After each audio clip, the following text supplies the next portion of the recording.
kalian yang punya amanah, terus nggak lunas-lunas, susah lunas gitu ya, terpuruk aja hidupnya ya dalam kesusahan, kemiskinan, serba terbatas dan sebagainya. Yang aku kasih tahu ya, em, kaya miskin itu adalah pilihan dan semua bisa diusahakan. Jadi bukan takdir teman-teman ya. Kalian tuh salah kalau bilang kaya miskin tuh takdir. Nggak ada takdir, bukan takdir. Itu adalah sesuatu yang bisa kita usahakan ya. Jadi tergantung sekuat apa usaha kita, semaksimal apa yang udah kita lakukan untuk mengubah nasib dan hidup kita. Dari situ ya. Jadi jangan kamu langsung aja kayak menjudge dirimu itu, ya mungkin kali aku mah emang ditakdirkan jadi orang miskin, gimana ya aku mah nggak punya bakat, gimana ya aku mah nggak punya modal, gimana ya aku mah nggak pede sih ya kalau bikin konten. Itulah ya penyebab kamu emang susah kaya, penyebab kamu miskinnya awet ya salah sendiri ya. Orang-orang mah ya apa juga diusahakan, apa juga dilakukan untuk bisa menghasilkan uang yang halal ya pastinya ya. Apa aja nih ya, eh, gigih gitu ya mau berjuang. Nah buat kalian-kalian itu yang emang pemalesan gitu ya, ya udah jelas aja ya, bukan berarti Tuhan tidak memberikan jalan, apalagi nyalahin pemerintah, nggak ada tuh. Kita semua manusia menggendong takdirnya sendiri-sendiri. Jadi yang punya amanah nih ya, nggak lunas-lunas. Karena apa? Aku yakin ya, di dalam otak kalian itu, di dalam pikiran kalian itu, mikirnya gini nih, mana lagi ya nyari orang yang baik sama aku? Siapa ya kira-kira orang yang meminjemin aku duit lagi ya? Kemana ya? Ke siapa ya? Bener nggak? Pasti kan kayak gitu kan, sehari-hari tuh yang dalam otak kamu tuh kamu mau mencari manusia, mencari orang, nyari pinjaman yang baru buat nutupin pinjaman yang lama atau apapun untuk memenuhi kebutuhan hidup kamu. Pasti kamu nyarinya utangan lagi, manusia lagi, bener nggak? Makanya nggak beres-beres tuh amanah kamu ya, kemiskinan kamu terus aja awet ya, karena itu dari mindset kamu sendiri. Nih, kalau emang kalian itu pengen ngubah nasib ya, pengen keuangan lebih baik, perekonomian itu jauh lebih meningkat lagi ya, dagangannya laris dan sebagainya. Itu semua berawal dulu dari mindset ya. Jadi kalau punya amanah itu bukan nyari manusia buat cari utangan baru, itu mah sama aja nggak beres-beres dong sampai mati juga ya, gali lubang tutup lubang aja kagak beres-beres, kamu nggak keluar itu dari permasalahan kamu. Jadi sebenarnya masalahnya itu adalah ya, kamu harus mengubah mindset kamu yang tadinya nyari orang. Pertama cari dulu Tuhan. Cari Tuhan dulu ya. Mintanya sama Tuhan. Minta sama Tuhan, ya Allah, Tuhan tolong lunasi amanah saya. Nah, berdoanya juga yang benar. Jangan cuma minta dilunasin amanah, tapi ngomong caranya melunasi amanahnya kayak gimana gitu. Kalau cuma minta lunas amanah doang, takutnya nanti sama Tuhan dikasih jalannya kamu ngutang lagi sama orang untuk nutupin utang ini nggak beres-beres saya. Jadi mintanya gimana dong? Nah, mintanya gini, ya Allah ya Tuhan, tolong lunasi amanah hamba dengan jalan bukan lagi dengan amanah yang baru gitu. Terus dari apa dong? Ya terserah Allah deh. Misalnya dagangan aku dibikin laris kek gitu ya, biar omset naik berlimpah-limpah gitu. Aku cuannya gede, berkah. Nah, dari situ aku bisa lunasin amanah. Atau rumahku dilakuin nih, aku mau jual rumah, soalnya aku pengen dari hasil penjualannya aku bisa bayar amanah. Ya kamu sebutkanlah jalannya. Intinya minta sama Tuhan, minta dilunasin amanah bukan dengan jalan mempunyai amanah yang baru begitu ya. Dari cara berdoa aja harus diganti. Dari mindsetnya juga nih yang otaknya sehari-hari mikirin nyari manusia melulu. Utangnya tambah, gimana dong utangku tambah banyak, amanahku tambah banyak. Kamu selalu mikir kayak gitu ya. Gimana ya bukannya lunas malah tambah banyak. Itu memang bakal tambah banyak terus ya. Kamu akan terus-terusan tidak mempunyai amanah baru, amanah baru, amanah baru. Karena dalam otak kamu itu selalu berpikirnya seperti tadi. Kamu tahu uh, yang namanya hukum tarik menarik, law of attraction ya. Apa yang kita pikirkan jadi kenyataan, apa yang kita omongin kita rasain itu jadi kenyataan. Nah itu kamu tuh seperti itu ya, pikiran kamu bilangnya utang tambah banyak, amanah tambah banyak, tambah banyak lah itu ya. Jadi ganti sekarang, jangan ngomong utang, ganti dengan kata amanah. Nah ya, terus tanamkan dalam pikiran kamu itu yakin lunas amanah, lunas amanah, lunas amanah.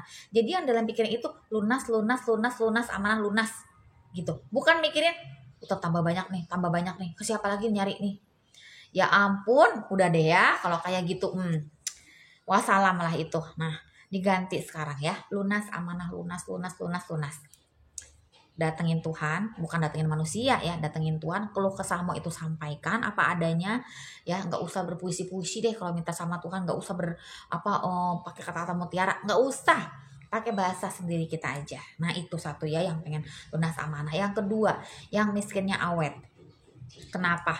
Kamu nggak perlu menyalahkan siapapun ya, nyalahin pemerintah, nyalahin presiden, nyalahin teman, saudara, siapa deh pokoknya kambing hitam ya, kamu salahin. Itu salah kamu sendiri. Karena setiap manusia itu menggendong takdirnya masing-masing tuh. Gak ada dia menggendong takdir orang lain, gak ada ya. Masing-masing. Jadi tanggung jawab kamu sendiri. Jangan kamu jadikan anak kamu itu aset kamu. Nanti pokoknya kalau udah gede kamu harus ngasih mama uang ya. Kamu harus bayarin mama kontrakan nih. Ini gak ada. Gak ada, semua menggendong nasibnya sendiri-sendiri ya. Jangan nyusahin orang lain. Orang lain harus menanggung penderitaan kamu. Jangan dong. Ya, makanya kamu dari sekarang berusaha supaya kamu tuh berkelimpahan, berkecukupan, kaya raya sampai mati juga kamu kaya raya bisa diwariskan ke anak cucu. Siapa yang gak mau? Mau dong, ya kan? Jangan sampai nyusahin anak orang lain segala macam, enggak. Jadi kamu maksimalkan ya potensi di dalam diri kamu. Ini mah ya disuruh yang gampang, misalnya gimana ya, aku mah ibu rumah tangga nggak punya kerjaan sih ya. Ya ampun, ibu rumah tangga ya, aku berkali-kali ikut seminar, ikut workshop, itu pesertanya kebanyakan ibu rumah tangga. Pinter-pinter mereka nyari duitnya ya, mereka semuanya pada kreatif banget. Masa kamu nggak bisa kayak mereka? Sekarang udah gampang banget nyari duit, apa aja bisa dilakuin ya. Kamu punya handphone kan, punya data ya, punya akun sosmed, manfaatkan untuk nyari uang. Sekarang banyak usaha tanpa modal, kamu bisa jadi reseller. Kamu tinggal posting-posting aja yang rajin itu ya di sosmed kamu. Rajin aja terus posting. Apa susahnya sih posting ya? Ini mah disuruh posting juga. Ya aku mah nggak pede ya, nggak punya bakat sih. Posting-posting gitu ngomong-ngomong, ya ampun. Banyak banget alasannya. Itulah sebabnya kamu miskin dan terpuruk terus-terusan. Sadar diri deh ya. Penyebabnya diri kamu sendiri. Emang malas belajar. Gak mau belajar. Apa-apa semua dianggap susah. Disuruh ini tuh bilangnya nggak bisa. Gak bisa, saya emang gak ada bakat ini itu. Itulah penyebabnya ya, makanya kamu miskinnya awet gitu ya. Jadi gimana mau keluar dari kemiskinan? Kamu aja orang yang pemalesan, ya enggak? Jadi orang tuh semangat, kamu lihat orang-orang kaya, ada gitu yang males-malesan, ada gitu yang bodoh gitu, nggak ada saya ya. Orang kaya itu pinter-pinter semua. Orang kaya itu mau merintis, ya dia mau belajar. Walaupun dia memang udah keturunan orang kaya nih, bukan berarti nih anaknya tiba-tiba dia suruh megang perusahaan, nggak ada. Nih anaknya disekolahin dulu juga, suruh belajar bisnis ke luar negeri yang keren ya. Dia juga harus ngerasain dulu kerja, misalnya jadi karyawan, biar dia tuh tahu kayak apa jadi karyawan itu.